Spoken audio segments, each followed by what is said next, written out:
हमारे पास कोई सही। प्रोफेशनल इवेंट मैनेजमेंट हाँ, टीम नहीं है। सही है। और यही जो मेरे मतलब जो ये मेरे सब वॉलंटियर्स यंगस्टर्स हैं, हैं, हाँ एग्जैक्टली। यंगस्टर्स हैं, इनको हाँ। देखिए, इनका look at there confidence. Dehradun is a blessed place. ऐसा Exactly. तो कोई एग्जाम्पल है ही नहीं हाँ। जिसमें 15 किलोमीटर के रेडियस पे आपको इतनी नॉलेज इंस्टीट्यूशन मिल जाए।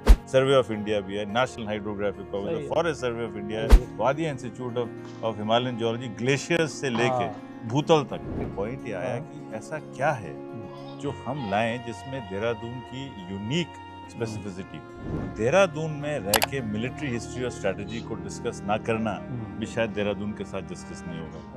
भारतीय भाषाओं में बहुत बढ़िया लिटरेचर हो रहा है, लेकिन वो उसी भाषा में सीमित है। और हमारी तो ये पूरी कोशिश है कि डोगरी की किताब मलयालम में आए, कन्नड़ की किताब पंजाबी में आ जाए, पंजाबी की पुस्तक हिंदी में आ जाए। अनुवाद को इतना प्रोत्साहित कर रहे हैं। अनुवाद का अगर तो इसीलिए मैं कहता हूँ ना कई बार कि एआई अनुवाद नहीं कर पाएगी। Exactly. क्योंकि एआई तो स्टील प्लांट की हिंदी स्टील का पौधा कर देती है। अंग्रेजी कैसे डेवलप की? अंग्रेजी इसलिए डेवलप की क्योंकि उसने सबको अडॉप्ट किया। हाँ, फ्रेंच से जब लेकर जब के, शेक्सपियर ने मैकबेथ लिखी थी तो उस समय 60-65 हजार शब्द थे सिर्फ अंग्रेजी। बताइए, हम सेलिब्रिटी पे आप फोकस कोई नहीं मुंबई से करते। सेलिब्रिटी लेके नहीं आएंगे। हमारे को पैसे ही नहीं है। देखिए, ऐसा होता है कि किफायत के अपने फायदे होते हैं। अगर आपके पास बड़ा खुला बजट हो ना तो आपकी क्रिएटिविटी कम हो जाती है। उर्फी भी ले आएंगे आप, पता नहीं क्या क्या भी ले रहे जो भी है, मतलब किसी को जो हमारी जो ये प्रिंट मीडिया है उसके कितने दिन बाकी हैं, ये भी एक सब्जेक्ट है। बड़ा ये अपने आप में बड़ी महत्वपूर्ण इंटरेस्टिंग है। न्यूज के मीडियम्स थे, प्रिंट है, इवन टीवी को भी डिजिटल से चैलेंज है, प्रिंट को तो चैलेंज है, तो उस पर भी एक अच्छा खासा वो शानदार सेशन है। दोस्तों नमस्कार, सियासत की दुनिया से आज साहित्य की दुनिया में चलते हैं। जो पर्सनालिटी हमारे साथ आप स्क्रीन पर देख सकते हैं, डॉक्टर संजीव चोपड़ा हमारे साथ है। वो किसी परिचय के मोहताज नहीं है, रिटायर्ड आईएएस है, आईएएस अकादमी थी हमारे, उनके डायरेक्टर रहे हैं। और अब जो देहरादून में चल रहा है, बड़ा कार्यक्रम चल रहा है, जो valley of word literature festival 2024 है, उनके पूरे एक तरह से आयोजन के वो सूत्रधार कड़ी हैं, डायरेक्टर हैं। उनसे जानने की कोशिश करते हैं कि इस बार valley of word literature festival में क्या खास होने वाला है। सर, क्या खास रहने वाला है? पहले तो आपका स्वागत है द न्यूज़ अड्डा पर। और इस बार क्या खास रहने वाला? कहा जा रहा है कि इस बार एक तरह से कुछ ज़्यादा ही माइलस्टोन स्थापित होने वाले, कुछ ऐसा कुछ लेकर के आ रहे हैं क्या आप? देखिए, ऐसा है कि हर लिटरेचर फेस्टिवल में बहुत सारी चीज़ें तो वही होती हैं जो हर साल होती हैं। क्योंकि हर लिटरेचर फेस्टिवल में किताबें होंगी, ऑथर्स होंगे, थोड़ा म्यूज़िक होगा, थोड़ा स्कल्पचर होगा, थोड़ी पोइट्री होगी, मुशायरा होगा। लेकिन इस साल जो, क्योंकि हमारा 8वां साल है ये, तो इस साल हमने सोचा कि देहरादून की 8 उन नॉलेज इंस्टीट्यूशंस को एक्नॉलेज करें जिनका देहरादून और न केवल देहरादून लेकिन पूरे भारत की और दुनिया की ग्रोथ में जिनकी बहुत बहुत अहम योगदान है। जैसे आप परिचित हैं, सर्वे ऑफ इंडिया जो है, ये भारत की सबसे पुरानी नॉलेज ऑर्गेनाइजेशन है और ये देहरादून में इस्टेब्लिश हो गई थी। भारत के सब नक्शे जो हैं यहाँ सर्वे ऑफ इंडिया में बनते हैं। हमारी जो संविधान की पहली प्रति थी वो भी सर्वे ऑफ इंडिया प्रेस में बनी थी। हमारा जो पहला स्टैंप जो इशू हुआ था देश में 1854 में, वो भी सर्वे ऑफ इंडिया में हुआ था। तो हमने सोचा, मतलब हमारी टीम ने सोचा कि क्यों ना हम जो 8 ऐसी संस्थाएं हैं हमारे देहरादून में, जैसे नेशनल हाइड्रोग्राफिक ऑफिस है, फॉरेस्ट रिसर्च एकेडमी है, wild life institute of India है, वादिया इंस्टीट्यूट ऑफ जियोलॉजी है, द्विजेंद्रनाथ सेन मेमोरियल है, कल्चरल केंद्र है, फिर स्वामी राम हिमालयन यूनिवर्सिटी है, और आपने देखा होगा मसूरी के रास्ते में एक साख्या एकेडमी। तो ये जो 8 इंस्टीट्यूशंस हैं जो दुनिया भर में प्रसिद्ध हैं, तो हमने सोचा कि क्यों ना हम देहरादून के जो हमारे विद्यार्थी हैं इनको कहें कि वो जाएं उस इंस्टीट्यूशन में, वहाँ जाके देखें, उनके एग्जिबिट्स को स्टडी करें, उनकी जो लीडरशिप है उनके साथ गुफ्तगू करें और अपने नज़रिए से देखें कि अगले 20-25 साल में उनको सर्वे ऑफ इंडिया से क्या लेना है और वो सर्वे ऑफ इंडिया को क्या दे सकते हैं। तो ये एक आदान प्रदान, जो हम एक इंटरजनरेशनल कनेक्ट जिसको कहते हैं, कि एक कोई भी एक्सपर्ट आके हमें सर्वे के बारे में बहुत कुछ बता सकता है, लेकिन उसकी दृष्टि जो है वो यूथ की दृष्टि से ये चीज़ें क्या हो रही हैं, ये हमने एक इनोवेशन करने की कोशिश की। लेकिन सर, 2 दिनों में 50, मेरे ख्याल से 50 के आसपास सेशन है, 75 के आसपास राइटर ऑथर्स हैं, साहित्यकार हैं, 100 के आसपास और दूसरे लिटरेरी और विद्वान लोग हैं। इतना गाला इवेंट कैसे मतलब हो रहा है? क्योंकि आज हम देहरादून में देखते हैं 4 से 5 लिटरेरी फेस्टिवल्स हो रहे हैं, लेकिन जो ये वैली ऑफ वर्ड्स वाली बात है कुछ अलग ही नजर आती है इस बार। हमारा जो फोकस है, it is not celebrity focus. पहले हम ये बता दें कि हम क्या नहीं, हम सेलिब्रिटी पे आप फोकस कोई नहीं मुंबई से करते। सेलिब्रिटी लेके नहीं नहीं आएंगे। नहीं, हमारे हाँ, पास पैसे ही नहीं है। हाँ, देखिए, हाँ, ऐसा होता है हाँ, कि किफ़ायत के अपने फ़ायदे होते हैं। हाँ, अगर आपके पास बड़ा खुला बजट हो ना, हाँ, तो आपकी क्रिएटिविटी कम हाँ। हो जाती है। उर्फी भी ले आएंगे आप, पता नहीं क्या क्या वो लेके भी ले आएंगे। रहे जो भी है, मतलब किसी को बट हाँ, उसी किफ़ायत में बड़ी एक बड़ा चार्म है कि हाँ, जब आपके पास लिमिटेड पैसे होते हैं तो हाँ, आपको अपनी इमेजिनेशन को और दौड़ाना पड़ता है। और बेसिकली क्या है कि हमने सब हमारे पास अभी कम से कम 20 कॉलेजेस और यूनिवर्सिटीज़ इन्वॉल्व हैं हमारे साथ। तो क्या होता है कि 4 जगह में सेशंस हो रहे होंगे। एक तरफ किताबों का लॉन्च हो रहा होगा, एक तरफ हिंदी के सेशंस हो रहे हैं, एक तरफ अंग्रेज़ी के सेशंस हो रहे हैं, कॉन्वर्सेशंस हो रही हैं। तो ये ठीक रहता है कि मतलब जिसको जो इंटरेस्ट हो उसमें वो चले जाए, उसमें वो देखे।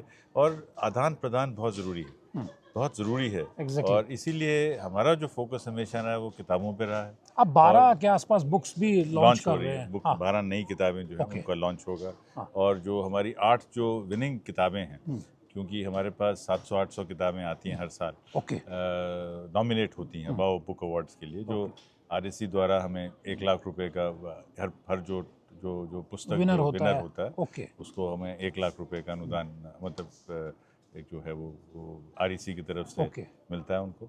तो हमारे पास जो ये किताबें आती हैं, फिर इनकी लॉन्ग लिस्ट होती है, फिर शॉर्ट लिस्ट होती है, फिर फाइनली एक किताब सेलेक्ट होती है। यानी तो वो पूरे जो साल भर प्रोसेस, प्रोसेस चलता है। हाँ, साल 800 भर किताबों में से 8 किताब छांटेंगे। फिर वो प्रोसेस चलता है। और ये हमारा जो फेस्टिवल है तो सारा साल ही चलता रहता है, ओके। क्योंकि हर हम महीने हम लोगों को तो लगता है कि 2 दिन का नहीं नहीं फेस्टिवल है, 2 अब 2 दिन दिन का है, आएंगे, लेकिन 2 दिन पहले आप तैयारी करेंगे। ये पूरे साल 365 पूरा दिन सा, लगे क्योंकि रहते हैं। अभी देखिए, अभी थोड़ा गैप लेंगे, मतलब लेकिन हम 15 दिसंबर को सब पब्लिशर्स को चिट्ठी लिख देंगे कि आपकी जो किताबें इस साल पब्लिश हुई हैं वो आप हमें 15 मार्च तक भेजें। फिर उनकी हम लॉन्ग लिस्ट करते हैं, फिर वो लॉन्ग लिस्ट जो है हम जून तक डिक्लेयर करते हैं। फिर उसके बाद जो हमारे, अच्छा, एक और जो मज़ेदार चीज़ होती है प्लीज। वो ये हाँ, होती है कि हम सेलेक्ट कैसे करते हैं। हम्म, हमारा ये मानना है कि जो जो जो आज का जो विनर है, मतलब जिस कैटेगरी में जो विनर है, उसी को हम कहते हैं कि वो अगले साल की जूरी को हिट करे। ओह, तो ग्रेट। जैसे इस साल अंजुम कटियाल जी को एग्जाम्पल के तौर पे अंग्रेज़ी अनुवाद के लिए, बांग्ला से अंग्रेज़ी अनुवाद, महाश्वेता देवी जी की किताब ओके। जो है उसका उन्होंने अंग्रेज़ी अनुवाद किया। अगले साल वही जो हमारे पास इस कैटेगरी की किताबें आएंगी वो उस जूरी को हेड करेंगी। तो जूरी भी चेंज होती रहती है, क्योंकि कई फेस्टिवल्स में ऐसा भी होता है कि एक ही जूरी एक ही रहती है। जूरी रहती है। या जो मेरे भी बायसेस आ सकते हैं, एग्जैक्टली। क्योंकि हर आदमी का अपना बायस हो। तो इसको करने के लिए तो 8 कैटेगरीज की जो हमारी किताबें हैं, जिसमें हिंदी की कथा, हिंदी का कंटेम्प्रेरी अफेयर्स, भारतीय भाषाओं से हिंदी और अंग्रेज़ी में अनुवाद पे भी हम बहुत महत्व देते हैं, बहुत क्योंकि हमारा ये मानना है कि भारतीय भाषाओं में बहुत बढ़िया लिटरेचर हो रहा है, लेकिन वो उसी भाषा में सीमित है।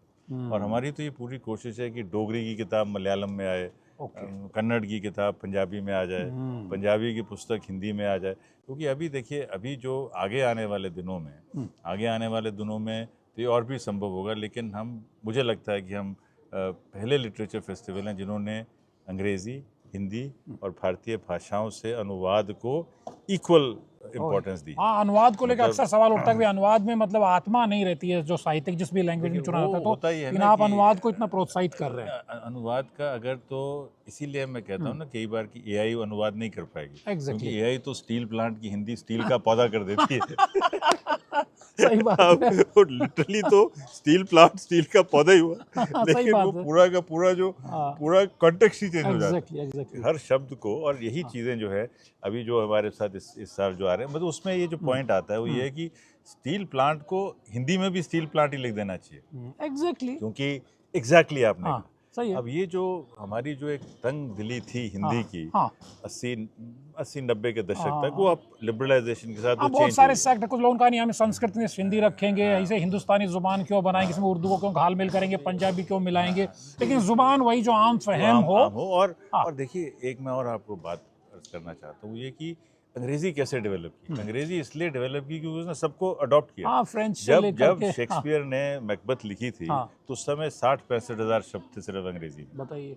और फिर अंग्रेजी बढ़ती गई। अच्छा, ये भी है कि शब्दकोश में जितने शब्द हैं उनसे भाषा नहीं बनती। सही बात है। शब्दकोश में तो बहुत शब्द हो सकते हाँ। हैं, लेकिन शब्द वो है जो डेली यूज में आए। अब एग्जैक्टली। जैसे डेली यूज बिल्कुल, में डेली आए। यूज। हाँ। अच्छा, इसमें एक और बड़ी मजेदार हाँ। चीज़ है, हम खैर हाँ। सब्जेक्ट से बहुत हट रहे हैं, हाँ। लेकिन वो ये है कि अभी एक पुस्तक जो 2-3 साल पहले शॉर्ट लिस्ट हुई थी, पेगी मोहन की किताब है, merchants, Kings and emperors, okay. कि मर्चेंट्स, एम्परर्स और ट्रैवलर्स ये कैसे नई नई भाषाओं का, कैसे भाषा एक्चुअली बनती कैसे, चाहे जैसे उर्दू बनी तो ये कंटोनमेंट की भाषा है, और जो पोर्ट्स पे लश्करी भाषा बनी।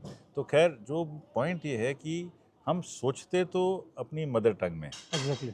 हमारा जो वर्ब स्ट्रक्चर है वो तो हमारा है, लेकिन इसके अंदर अंग्रेजी भाषा के और बाकी भाषाओं के नाउन आ जाते हैं। तो नाउन जो हैं वो ज़्यादा हम, मतलब नाउन्स जो हैं वो किसी भी भाषा के आ सकते हैं, लेकिन वर्ब स्ट्रक्चर जो है वो Yes. हमारी मातृभाषा का होता बहुत शानदार सर। ये एक जो मैं जो देख रहा हूँ, जो पूरा आपका जो आयोजन में है, उसमें यूथ को बड़ा इंक्लूड किया गया। बड़ी हमारा प्रोमिनेंट देखिए, यूनिवर्सिटीज आप- को आप लाए हैं, मैं in यहाँ fact सब लोग यूथ ही काम कर रहा है। देखिए, जब आपने कहा ना हाँ। कि जब किफ़ायत हमारे पास कोई प्रोफेशनल इवेंट मैनेजमेंट हाँ, टीम नहीं है, सही है। और यही जो मेरे मतलब जो ये मेरे सब वॉलंटियर्स youngsters हैं, हैं, हाँ, exactly. यंगस्टर्स हैं, इनको देखिए, इनका लुक एट देयर कॉन्फिडेंस, हाँ। और ये जो मुझे लगता है जो आपस में इनका हाँ। जो संवाद होता है, हाँ। ये सब मतलब बच्चे मिलके क्रिएटिविटी करते हैं, मतलब सवाल पूछते हैं, एग्जैक्टली। थोड़ा तो बहुत झगड़ा भी नयापन करते से हैं, नई हवा, ताज़ी हवा लेकर के आते है, हैं, और फिर नए ये विचार, हमें ये आइडियाज नए आते हैं। हैं। मैं और इस ये पे किताबें पढ़ते हैं। हाँ, बेस्ट थिंग इज कि ये किताबें पढ़ते हैं, मैं और अब बहुत सीरियसली किताबें पढ़ते हैं। इसी से जुड़ा हुआ मैं जानना चाहता हूँ, क्योंकि यूथ बहुत हम एक यूथ कंट्री है, युवा देश है। आपने बहुत सारे यूथ की यूनिवर्सिटीज़ हों, प्रोमिनेंट यूनिवर्सिटीज़ के, स्कूल्स के बच्चे भी इसमें आएंगे, पार्टिसिपेट भी करेंगे, देखेंगे भी। चूँकि आप खुद एक शानदार ब्यूरोक्रेट भी रहे हैं, बहुत सारे हमारे उत्तराखंड के पहाड़ के बच्चे भी सिविल्स की तैयारी भी करते हैं, लिटरेचर में भी उनका इंटरेस्ट रहता है। उस यूथ को आप इस वाव फेस्टिवल के जरिए क्या मैसेज देना चाहेंगे कि किताबों के थ्रू जाकर के वो कैसे कामयाबी हासिल कर देखिए, सकते हैं? मेरा तो जो वाव में जो हमारा मेन उद्देश्य ये रहता है कि जब इंटरेस्ट जागेगा तभी तो आगे बढ़ेंगे। यस। और दूसरा जो वाव में हम जो हमारी पूरा फोकस रहता है कि आप किताबें पढ़ के आएँ, और जब किताबें पढ़ के आएंगे तो जो आपका संवाद होगा उसमें एक डिफरेंट क्वालिटी होगी, क्योंकि आप किसी का भी भाषण सुन सकते हैं, लेकिन अगर आप किसी का भाषण तब सुने जब आपने उसकी किताब को पढ़ा हो, Yes. तो उसकी क्वालिटी बिल्कुल अलग हो जाती है। तब आप उससे बिल्कुल एक कनेक्ट और महसूस दूसरा फिर करेंगे। ये होता है कि जैसे जितने हमारा जो ये इतना कुछ लिखते हैं, ये ब्लॉग्स लिखते हैं, ये अपना जो हमारी अभी कल जो हमारी वॉवल्स जो मैगजीन छपेगी, उसके अंदर हमारे वॉलंटियर्स का बड़ा कंट्रीब्यूशन रहता है, तो इनको अच्छा लगता है जब इनके ख्याल वेबसाइट पे आते हैं। अब जैसे उन सबको तैयार कर रहे हैं कि कैसे उन्होंने स्पीच देनी है। कल जो तुर्की के एम्बेसडर हैं, उनको यही लड़की जो अभी अंजलि राणा आई थी, वो अपना वो तैयारी कर रही है उसके लिए। तो यही हमारा फोकस रहता है कि बच्चे तैयारी करें। कोशिश रहती है कि अलग अलग जैसे पूरी एफर्ट, जैसे वेलम गर्ल्स जो हैं वो हिंदी के सेशंस कंडक्ट कर रही हैं, और जो बच्चे हिंदी मीडियम से हैं उनको हमने कहा आप अंग्रेजी के सेशंस कंडक्ट करिए, ताकि एक वो जो एक मेंटल ब्लॉक भी जो आ रखा है हमारे दिमाग में, और जो कि लैंग्वेजेस का पब्लिक ब्रिज स्कूल है जो वो है नजर आए। वो सिर्फ अंग्रेजी में बात करेंगे और गवर्नमेंट स्कूल वाले हिंदी में बात करेंगे। हम इस ब्रिज को भी तोड़ना चाह रहे हैं, तो डिलिबरेटली वेलम्स गर्ल्स जो हैं वो हिंदी के सेशन ले रही हैं, और गवर्नमेंट स्कूल के बच्चे अंग्रेजी के सेशन ले रहे हैं, ताकि एक जो उनका कोई ऐसा language should be a bridge, language should be a bridge, it should not be a divide. Exactly. वाव में आपने क्या रखा? इस बार आपने यूसीसी जैसे टॉपिक को भी रखा है। माइग्रेशन, पलायन हमारे प्रदेश के उत्तराखंड की बहुत बड़ी समस्या है, इसको भी आपने रखा है। डिफेंस के सेक्टर को भी आपने इसमें चर्चा का विषय में रखा है। ये जो मुद्दे हैं इनको किस तरह से रखा जाएगा ताकि एक विमर्श बने इसमें? इसीलिए क्योंकि जब हम वाव की जब प्लानिंग कर रहे थे, आज से 8 साल पहले, 9 साल पहले प्लानिंग की, तभी तो ये 8वां साल है, तब ये था कि हम मतलब उत्तराखंड और देहरादून में वो क्या चीज़ यूनिक है जो बाकी जगह में नहीं। देखिए, हमारे यहाँ पे जितनी डिफेंस इस्टेब्लिशमेंट्स हैं, देखिए एक तो ये है कि एफआरआई भी यहाँ है, आईएमए भी यहाँ है, और ऊपर एलबीएसएनए भी है। तो देश की जो पूरी जो थॉट प्रोसेसेस हैं, चाहे वो ब्यूरोक्रेटिक थॉट हो, या क्योंकि हमारे यहाँ तो आईएएस, आईपीएस, आईएफएस सभी ट्रेन हो रहे हैं। हमारे देश की एनवायरनमेंट, इकोलॉजी, हमारे देश की मिलिट्री, सब तो इस Dehradun is a blessed place ऐसा तो कोई एग्जाम्पल है ही नहीं हाँ। जिसमें 15 किलोमीटर के रेडियस पे आपको इतनी नॉलेज इंस्टीट्यूशन मिल जाए। सर्वे ऑफ इंडिया भी है, नेशनल हाइड्रोग्राफिक ऑफिस सही है, है। फॉरेस्ट सर्वे ऑफ इंडिया है, Exactly. Wadia institute of Himalayan geology, glaciers से लेके हाँ। भूतल तक, एग्जैक्टली राइट, एवरीथिंग इज भूतल से ग्लेशियर तक का तो अध्ययन करने वाले लोग पॉइंट ये हमारे आया साथ। पॉइंट ये आया हाँ। कि ऐसा क्या है जो हम लाएं जिसमें देहरादून की यूनिक स्पेसिफिसिटी हो। पूरी दुनिया तक जाए वो। तो देहरादून में रह के मिलिट्री हिस्ट्री और स्ट्रैटेजी को डिस्कस ना करना भी शायद देहरादून के साथ जस्टिस नहीं होगा। Okay. देहरादून में रह के एनवायरनमेंट और इकोलॉजी को डिस्कस करना ये भी फेयर नहीं होगा। तो लिटरेचर तो हर चीज़ में है। तो हमारा ये शुरू से फोकस रहा है कि हर लिटरेचर फेस्टिवल में हम 3 या 4 सेशन मिलिट्री हिस्ट्री और स्ट्रैटेजी पे लेंगे, Okay. 3 या 4 सेशन हम एनवायरनमेंट इकोलॉजी पे लेंगे, तो और हिंदी पे लेंगे, अंग्रेजी पे लेंगे। तो एक पूरा जिसको कहा जा सके एक पूरा विस्तृत सा बुके हम लेके आते हैं। अब इसीलिए मैंने देखा अच्छा लगता है कि लोग अपना वो टाइम टेबल लेके ना वो चेक करते हैं कि इसमें जाना है, फिर इसमें जाना है, फिर इसमें जाना है, फिर इसमें जाना है, Yes. तो अच्छा लगता है।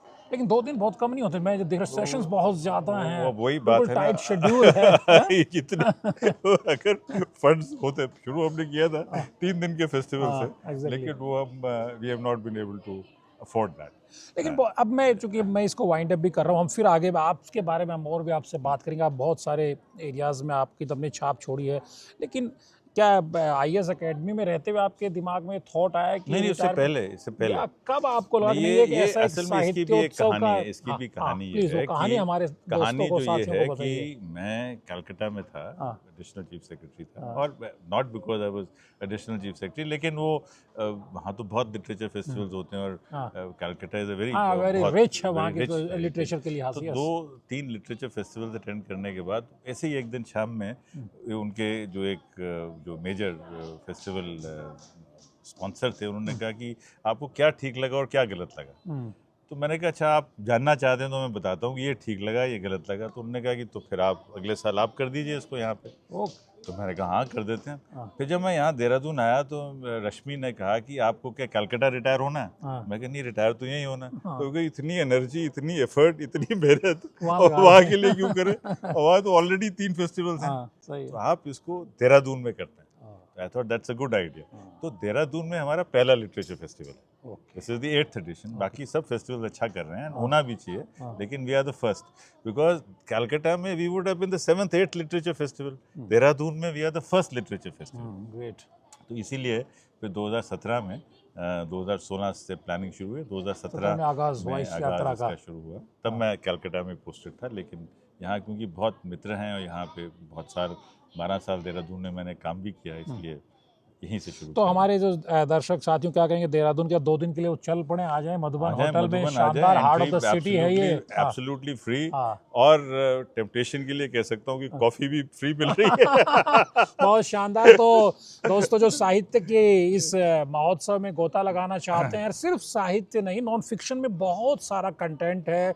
अब UCC पर अगर आपके जहन में कोई सवाल है, पलायन माइग्रेशन के इशू को लेकर के, और एक डिफेंस के इशू को, एक और चीज है कि ये जो हमारी जो ये प्रिंट मीडिया है, उसके कितने दिन बाकी हैं, ये भी एक सब्जेक्ट है, बड़ा महत्वपूर्ण इंटरेस्टिंग है। जब हम क्या फ्यूचर जो है, क्या ऑफलाइन का फ्यूचर खत्म है, प्रिंट रहेगा कि नहीं रहेगा। यानी जो मेन स्ट्रीम के जो अब तक परंपरागत हमारे जो न्यूज़ के मीडियम्स थे, प्रिंट है, इवन टीवी को भी डिजिटल से चैलेंज है, प्रिंट को तो चैलेंज है, तो उस पर भी एक अच्छा खासा वो शानदार सेशन है। कुल मिलाकर के बहुत कुछ यहाँ पर है, जो 2 दिन आप कितने शानदार रहेंगे, आप महसूस करेंगे कि 2 दिन के जो इवेंट्स थे इनको 4 दिनों में, 3 से 4 दिनों में किया जाना चाहिए था।